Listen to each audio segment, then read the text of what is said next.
إن الحمد لله نحمده ونستعينه ونستهديه ونستغفره ونؤمن به ونتوكل عليه ونعوذ بالله من شرور أنفسنا وسيئات أعمالنا من يهده الله فلا مضل له ومن يضلل فلا هادي له أشهد أن لا إله إلا الله وحده لا شريك له وأشهد أن محمدا عبده ورسوله اللهم صل على محمد وعلى آله وأصحابه ومن تبعهم بإحسان إلى يوم الدين أما بعد فيا عباد الله اتقوا الله حق تقاته ولا تموتن إلا وأنتم مسلمون وتزودوا فإن خير الزاد التقوى واتقون يا أولي الألباب لعلكم تفلحون. Sidang Jumat yang dikasihi oleh Allah, sekali lagi saya berpesan kepada diri saya dan kepada sidang Jumat sekalian, supaya sama-sama kita bertakwa kepada Allah Subhanahu wa taala dengan sepenuh hatinya. Dan janganlah kita mati melainkan kita mati dalam keadaan beriman dan bertakwa kepada Allah Subhanahu wa taala. Antara amalan yang paling besar dan amalan yang paling agung yang perlu dijaga oleh seorang hamba, iaitu sentiasa berzikir kepada Allah Subhanahu wa taala dengan sebanyaknya. Sebagaimana firman Allah Subhanahu wa taala, "Wadhkurullah dzikran katsira wasabbihuhu bukratan wa asila." Allah Subhanahu wa taala memerintahkan kepada kita semua supaya berzikir kepada Allah dengan sebanyak-banyaknya dan bertasbih kepada Allah pada siang hari dan juga pada malam hari. Sidang Jumaat yang dikasihi oleh Allah, di antara banyak zikir kepada Allah Subhanahu wa taala ini, ada satu kefarduan yang Allah Ta'ala fardukan kepada kita yang berupa istighfar, iaitu memohon keampunan kepada Allah Subhanahu wa ta'ala. Kerana istighfar ini adalah satu perkara yang mendekatkan hambanya kepada Tuannya, iaitu Allah. Dan istighfar ini juga merupakan amalan soleh para Nabi alaihi wassalati wassalam sejak zaman berzaman lagi. Kalimah istighfar adalah kalimah yang diterima oleh Allah, oleh Nabi Adam daripada Allah Subhanahu wa taala. Kalimah pertama yang diterima oleh Nabi Adam daripada Allah Subhanahu wa taala setelah Adam melakukan kesilapan kerana lupanya Nabi Adam kepada Allah Subhanahu wa taala, kepada perintah dan larangan Allah. Sebagaimana yang disebut oleh Allah Taala dalam Al-Quranul Karim, "Fatalaqqa Adamu min rabbih kalimatin fataba alaih innahu huwat tawwabur rahim." Kemudian Adam menerima beberapa kalimat daripada Tuhannya, lalu Allah menerima taubatnya, dan sungguh Allah Maha Pengampun lagi amat mengasihani. Suratul Baqarah ayat 37. Dalam suratul A'raf, Allah Ta'ala melafazkan istighfar Nabi Adam alaihissalam pada ayat yang ke-22. Qala Rabbana zalamna anfusana wa illam taghfir lana wa tarhamna lakunanna minal khasirin. Yang bermaksud keduanya, iaitu Adam dan Hawa, berkata, "Ya Tuhan kami telah menzalimi diri kami sendiri, dan jika Engkau tidak mengampuni kami dan beri rahmat kepada kami, nescaya kami termasuk dalam golongan orang yang rugi." Istighfar ini merupakan salah satu daripada perkara yang besar di antara kita dengan Allah. Dan Nabi Ibrahim alaihissalam juga beristighfar, Nabi Nuh juga beristighfar, Nabi Musa dan Nabi Isa, dan tidak lupa Nabi kita Muhammad sallallahu alaihi wasallam. Sidang Jumaat yang dikasihi oleh Allah Subhanahu wa taala, oleh kerana istighfar ini merupakan tugas kita sebagai seorang hamba kepada Allah Subhanahu wa taala. Kita diperintahkan supaya beristighfar ketika mana kita bangun daripada tidur, ketika mana kita hendak tidur, ketika mana bangun daripada tidur, dan di dalam majlis-majlis yang tertentu, dan tidak lupa untuk kita beristighfar di atas dosa yang kita lakukan pada malam hari. Nabi kita Muhammad sallallahu alaihi wasallam beristighfar sebanyak 100 kali sehari. Abu Hurairah radhiyallahu anhu beristighfar sebanyak 12,000 kali sehari. Lihatlah bagaimana Allah Subhanahu wa taala menyedarkan hamba-Nya. Nak bui hamba ni sedar betapa pentingnya istighfar. Dalam hadis qudsi disebut bahawa ya ibadi, wahai hambaku, innakum tukhti'una bil-laili wan-nahar. Kamu selalu berbuat salah pada siang dan malam, sedang aku sentiasa mengampuni dosa kamu. Maka mintalah ampun kepadaku, nescaya aku akan ampunkan. Di dalam Al-Quranul Karim, Allah Ta'ala memberi kita galakkan supaya kita beristighfar. Jangan putus asa dengan rahmat Allah. Disebut oleh Allah dalam surah Az-Zumar ayat 53. Qul ya ibadiyalladzina asrafu ala anfusihim la taqnatu min rahmatillah innallaha yaghfirudz dzunuba jami'a innahu huwal ghafurur rahim. Yang bermaksud, katakanlah wahai hamba-hambaku yang melampaui batas, yang membuat dosa kepada diri mereka sendiri, jangan kamu berputus asa dengan rahmat Allah. Sesungguhnya Allah mengampuni dosa-dosa kamu, dan sungguh Dia Maha Pengampun lagi amat mengasihani. Sidang Jumaat yang dikasihi oleh Allah Subhanahu wa taala. Allah Taala memuji hamba-Nya beristighfar dan bertaubat dan meninggalkan segala keburukan dan menjanjikan kepadanya syurga yang luas jauh mata memandang lebih luas daripada langit dan bumi.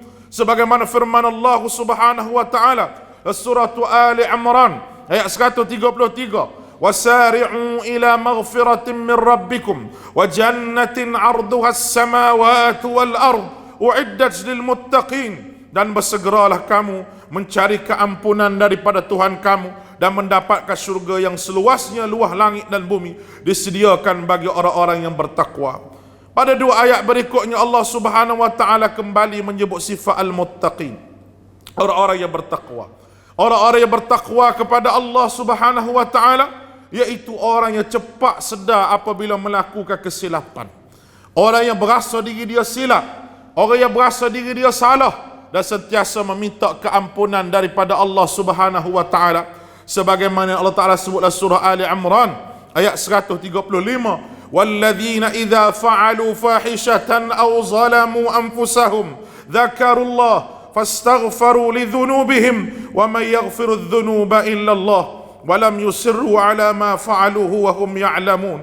Dan juga orang-orang yang apabila mengerjakan perbuatan keji dan menzalimi diri mereka sendiri, segera mereka ingat kepada Allah lalu memohon ampun di atas dosa-dosanya.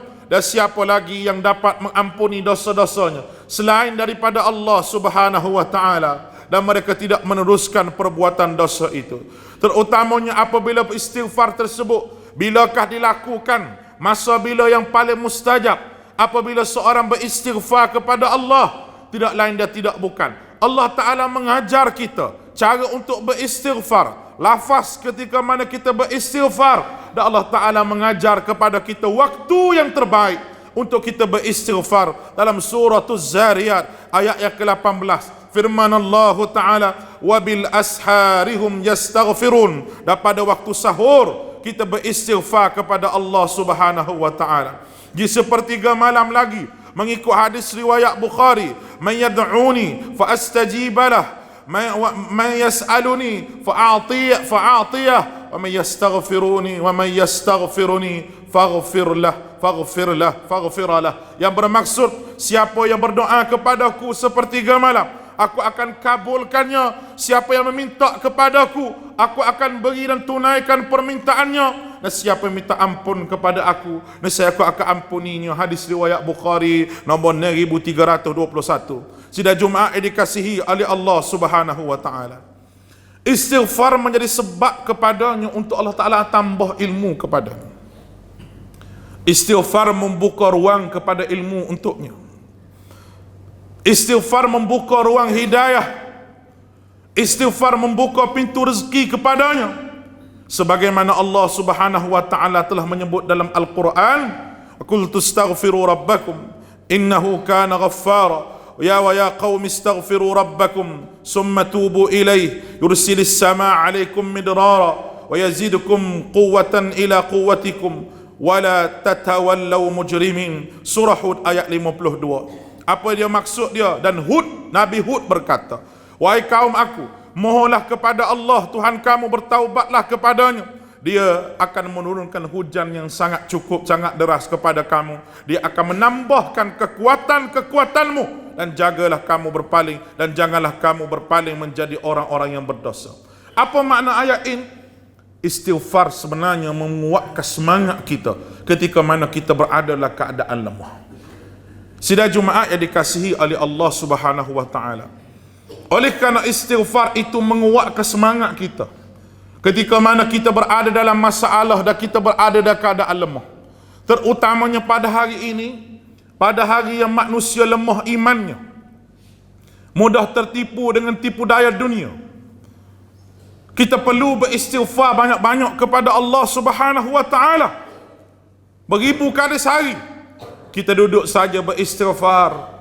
Kita sambil bawa kereta kita sebut astaghfirullah wa atubu ilaih, dan kita ambil lafaz istighfar yang terbaik yang disebut sebagai sayyidul istighfar, sebagaimana Nabi kita Muhammad sallallahu alaihi wasallam mengajar kepada kita untuk kita baca pagi dan petang. Allahumma anta rabbi la ilaha illa anta khalaqtani wa ana abduk wa ana ala ahdika wa'dika mastata'tu a'udzu bika min syarri ma sana'tu abu'u laka bi ni'matika alayya wa abu'u bi zambi faghfir li fa innahu la yaghfiru dzunuba illa anta.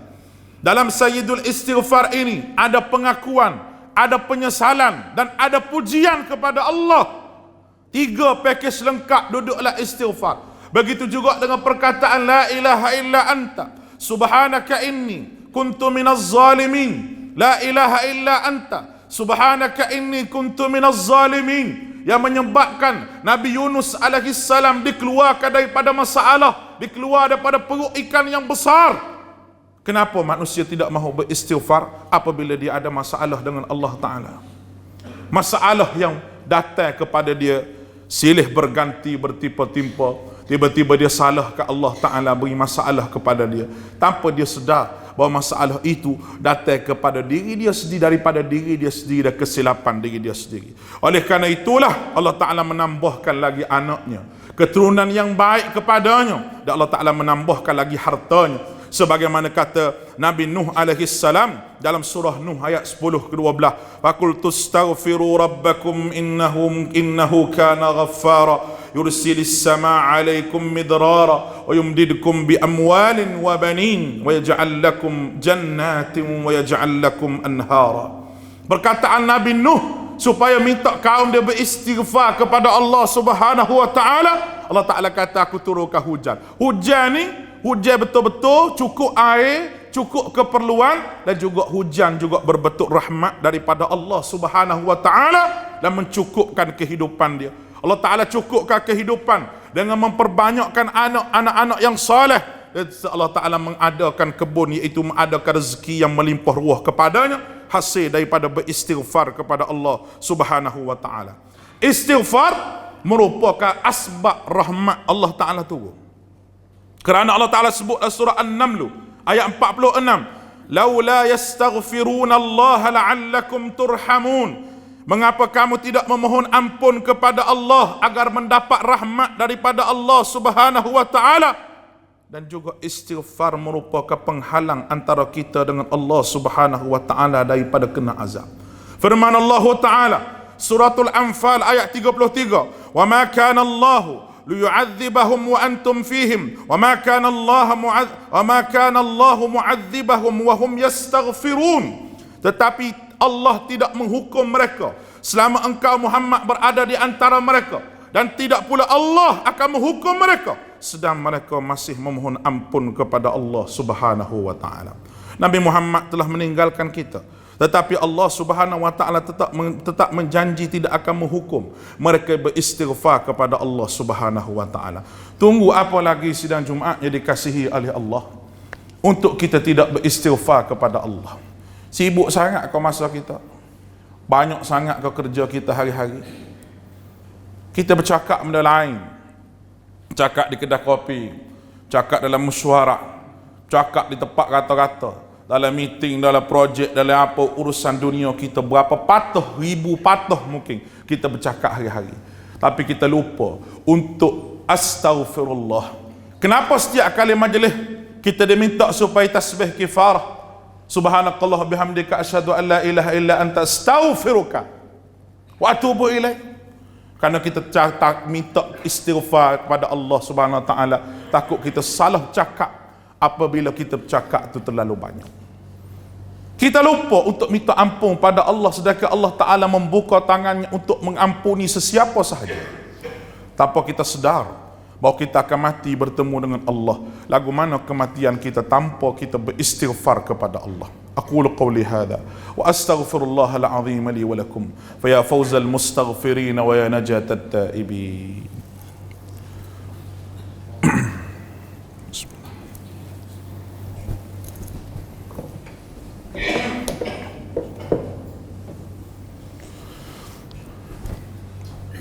الحمد لله المتفضل المحمود الرحيم الودود الملك المعبود سبحانه سبحان الله وبحمده عدد خلقه ورضا نفسه وزنة عرشه ومداد كلماته. بسم الله الذي لا يضر مع اسمه شيء في الأرض ولا في السماء وهو السميع العليم. وأشهد أن محمدا عبده ورسوله وصفيه من خلقه وخليله، بلغ الرسالة وأدى الأمانة ونصح الأمة وجاهد في الله حق جهاده. اللهم صل على محمد وعلى آله وأصحابه ومن تبعهم بإحسان إلى يوم الدين. Di khutbah yang kedua ini, marilah sama-sama kita melihat kepada isu yang berlaku di sekitar kita. Apa yang berlaku pada hari ini adalah satu penipuan. Orang yang berkepiah, orang yang berserbai, orang yang berjubah di atas nama Nabi sallallahu alaihi wasallam. Apabila pihak berkuasa di Malaysia telah pun memantau, tunggu untuk tangkap seorang yang pernah datang ke tanah air kita ini sebagai keturunan Nabi sallallahu alaihi wasallam, disambut dengan begitu meriah, begitu hebat, yang mana akhirnya mereka tidak dapat buktikan bahawa mereka itu daripada keturunan Nabi sallallahu alaihi wasallam. Apabila dulu kita mengatakan bahawa ini satu penipuan, ia disebut sebagai satu skema. Ramai yang mengikut orang ini terdiri daripada perempuan. Bila kita merujuk kepada hadis Nabi sallallahu alaihi wasallam, sama Nabi sebut Dajjal akhir zaman ni orang perempuan ramai ikut dia. Dan Nabi suruh kita ikat anak-anak perempuan kita di rumah daripada ikut Dajjal. Dajjal disebut oleh Imam Malik adalah pendusta agama. Dajjal disebut oleh Imam Malik adalah orang yang menggunakan jubah agama untuk menipu orang. Itu Dajjal.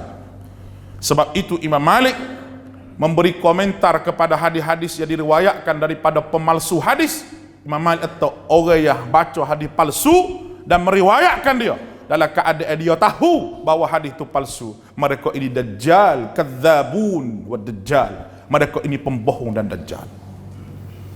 Sebelum Dajjal hak besar tu mari anak-anak Dajjal. Mari bawa dengan pakaian agama, dengan berjubah, dengan berserbai, dan mengaku anak cicit Nabi sallallahu alaihi wasallam. Hak mari daripada Iran tu mengaku anak cucu cicit Nabi belaka.